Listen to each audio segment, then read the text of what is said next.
ராமானுஜதயா பாத்திரம் ஞான வைராக்யபூஷணம் ஸ்ரீமத் வெங்கடநாதார்யம் வந்தே வேதாந்த தேசிகம்.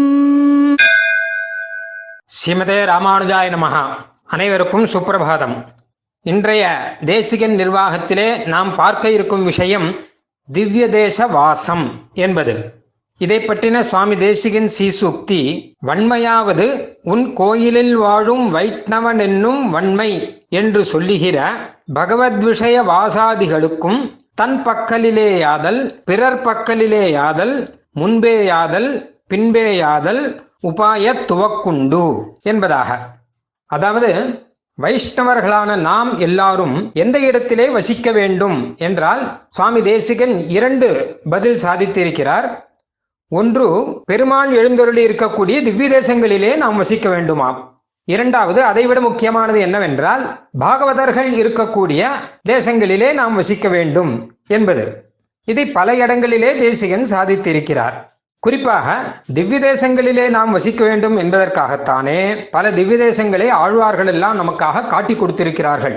108 திவ்ய தேசங்களை ஆழ்வார்கள் நமக்கு காட்டி கொடுத்திருக்கிறார்கள். அதை சுவாமி தேசிகன் சாதிக்கிறார். பிராயோ தேசாக முனிபிருதிதாக பிராயி கௌச்சித்யவந்தகா. ஆழ்வார்கள் இத்தனை திவ்ய தேசங்களை காட்டி கொடுத்ததுக்கு தாற்பயம் என்ன தெரியுமோ?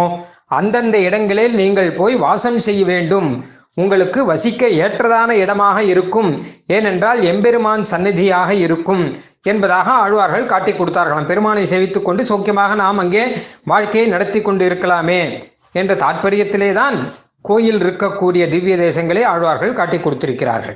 அப்படிப்பட்ட திவ்ய தேசங்களிலே நாம் வசிக்க வேண்டும்.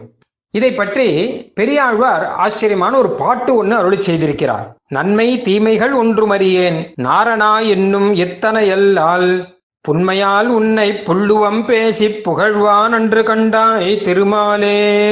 உண்ணுமாறு உன்னை ஒன்றுமறியேன் ஓவாதே நமோ நாரணா என்பன் வன்மையாவது உன் கோயிலில் வாழும் வைஷ்ணவன் என்னும் வன்மை கண்டாய். எம்பெருமானே, நான் என்னுடைய சரீரத்தினாலேயோ என்னுடைய மனசினாலேயோ என்னுடைய வாக்கினாலேயோ எந்த விதமான செயலையும் செய்யவில்லை. அதாவது எனக்கு கிடைத்திருக்கிறது 3 உபகரணங்கள், மனோ வாக் காயம் என்று சொல்வார்கள். சரீரத்தினாலே நல்ல நல்ல அனுஷ்டானங்கள் எல்லாம் பண்ணாயா என்று கேட்டால் எனக்கு நன்மை தீமைகள் எல்லாம் எதுவும் தெரியாது. எது நல்லது, எது கெட்டது, எது பண்ணணும், எது பண்ணக்கூடாதுன்னு விசேஷமான ஞானம் எதுவும் கிடையாது.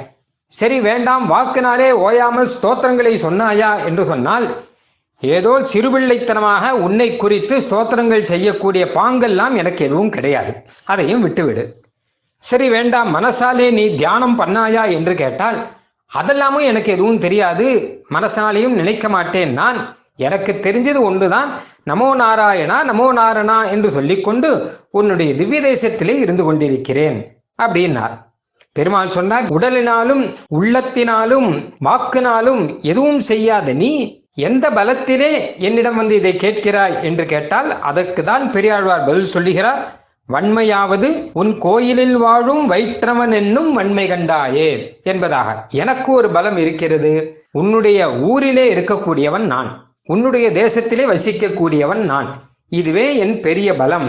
அதனால் உன் அருள் எனக்கு கிடைத்துவிடும் என்கிற ஒரு தீவிரமான நம்பிக்கை எனக்கு இருக்கிறதுன்னு ஆச்சரியமாக சாதிக்கிறார்.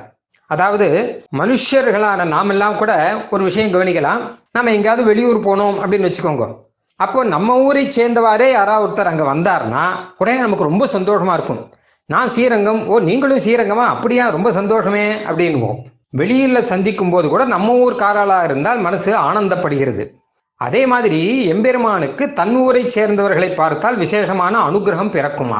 அதனாலே நாமெல்லாம் என்ன பண்ணணும் அப்படின்னு கேட்டா, ஒன்னும் திவ்ய தேசத்துல வாசம் பண்ணணும். அப்படி இல்லை அப்படின்னால் அந்த திவ்ய தேசத்தை சேர்ந்தவனாவது நம்ம ஓயாது சொல்லிண்டேவாவது இருக்கணும். நான் இந்த ஊரை சேர்ந்தவன், நான் ஸ்ரீரங்கத்தை சேர்ந்தவன், நான் பெருமாள் கோயிலை சேர்ந்தவன், நான் திருமலையை சேர்ந்தவன், நான் திருவல்லிக்கேணியை சேர்ந்தவன், நான் திருக்குடந்தையை சேர்ந்தவன் அப்படின்னு தன்னுடைய பெயருக்கு முன்னாடி இந்த ஊர் பெயரை போட்டுக்கொள்வார்கள் சிலர்.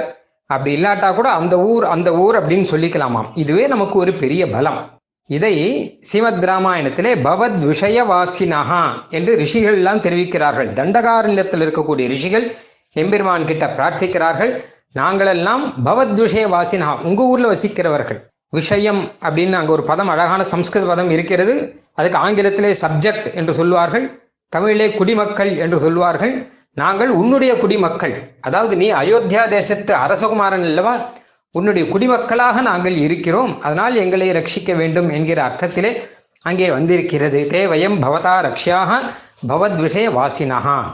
அந்த ரீதியிலே நாமும் எம்பெருமானை சேர்ந்த, எம்பெருமானால் ஆளப்படுகிற ராஜ்யத்திலே இருக்கக்கூடிய குடிமக்களாக நாம் இருப்பதற்காக நாம் திவ்ய தேசத்திலே வசித்து கொண்டிருக்க வேண்டும், திவ்ய தேசத்திலே வசிக்கிறோம் என்று சொல்லிக் கொள்ள வேண்டும். இதுதான் பெரிய வன்மை, பெரிய பலம் என்கிறார்.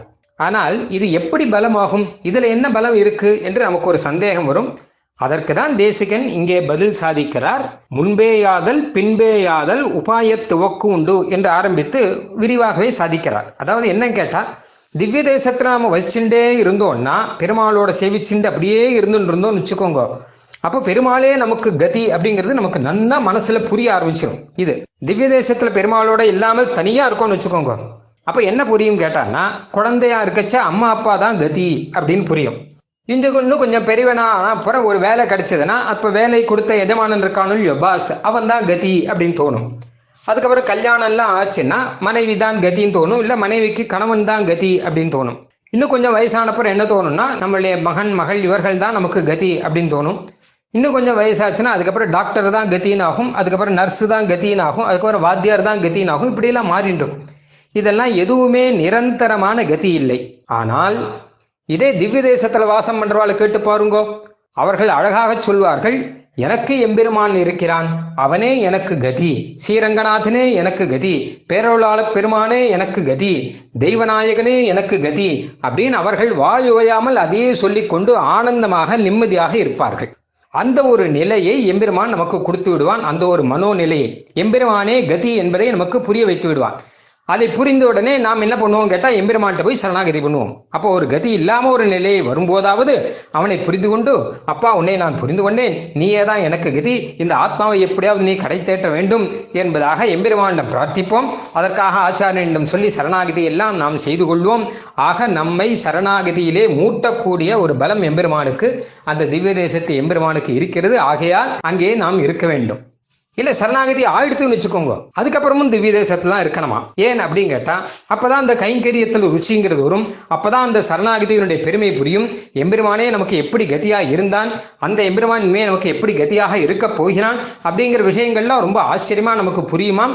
எம்பெருமானிடம் ஒரு ருச்சி உண்டாகும், ஒரு துறை உண்டாகுமாம். துறை என்றால் ஒரு வேகம் உண்டாகும், எம்பெருமானை அடைய வேண்டும் என்கிற வேகம் உண்டாகும். நம்முடைய வாழ்க்கையை நாம் ஆனந்தமாக அனுபவித்துக் கொண்டிருக்கலாம். மேல் வாழ்க்கைக்கும் நாம் தயாராக ஆகி கொண்டிருக்கலாம். ஆக முன்னாடியோ பின்னாடியோ எப்படி ஆனாலும் சரி, திவ்ய தேச வாசத்துக்கு சமம் திவ்ய தேச வாசம்தான். அதற்கு சமமான பலம்ங்கிறது எதுவுமே கிடையாது என்பதாக சுவாமி தேசிகன் சாதிக்கிறார். அழகாக வார்த்தை இருக்கு.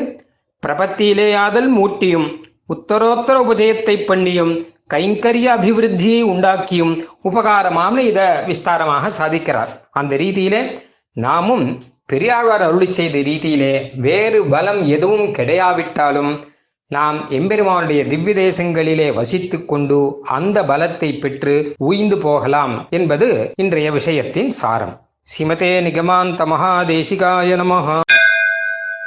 கவிதார்க்கிக சிம்ஹாய கல்யாண குணசாலினே ஸ்ரீமதே வெங்கடேஷாய வேதாந்த குரவே நமஹ.